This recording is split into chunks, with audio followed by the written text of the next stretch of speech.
Hello everyone, it's November 20th and I have put all of my Dahlia tubers into a kind of preliminary storage.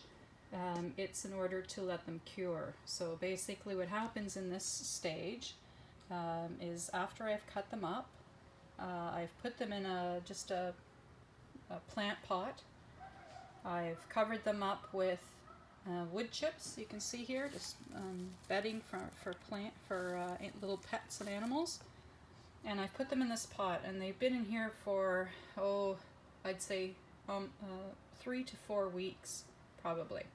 So what happens during this time is they develop a thicker skin, and this allows the tubers to store well without shriveling up. So let's see. These are some of my cafe au lait tubers. Let's just see what everything looks like in here after curing. Okay, so here's some tubers. You can see now, see how that skin is like, when you first dig it out, if you did this, the skin would come right off almost. So now you can see that it's cured nicely, looking almost like a potato. You can see some eyes. Some have more visible eyes. You can see that eye. That'll be good. It should store okay. It's a little bit bigger than I like it. And some, you know, won't have such visible eyes. This one does as well. So sometimes you're just waiting until spring to figure it out. That's got a pretty skinny neck. I don't even know at this moment if it has eyes, but if it's cured properly, I still have success with storing these kind of tubers with really skinny necks. So don't let that put you off, but you have to prepare them properly. And you know, it's not as ideal as, say, something like that. You know, that's the nice little tuber. I prefer this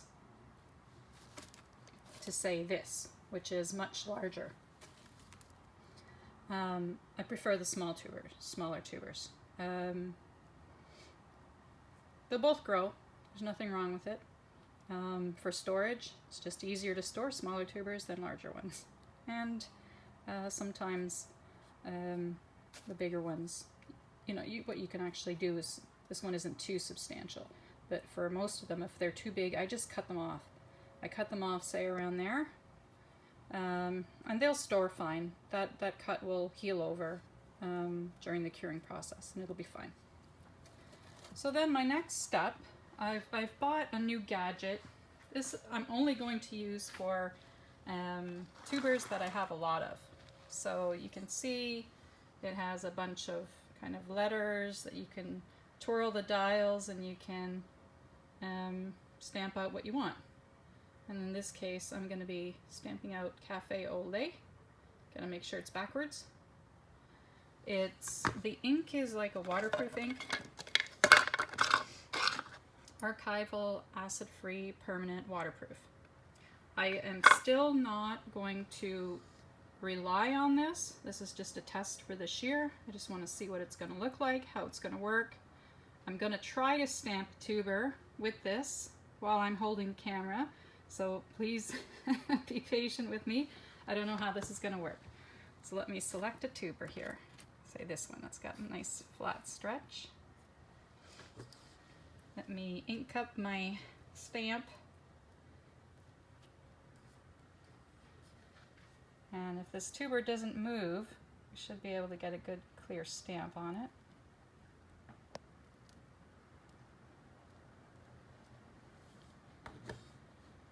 Well, less than ideal. I missed the C. The C isn't very clear, or the top of the T. But, you know, maybe with two hands I'll do a better job.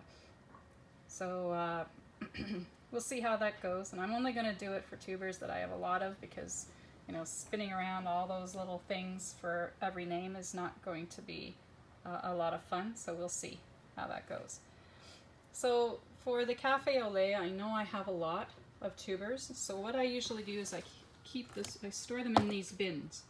So the next step is, I have this I think this is medium grade vermiculite. I think you can get it coarser. I think you can get it finer. I don't think it matters either way. So I've just put a little layer on the bottom of my storage container.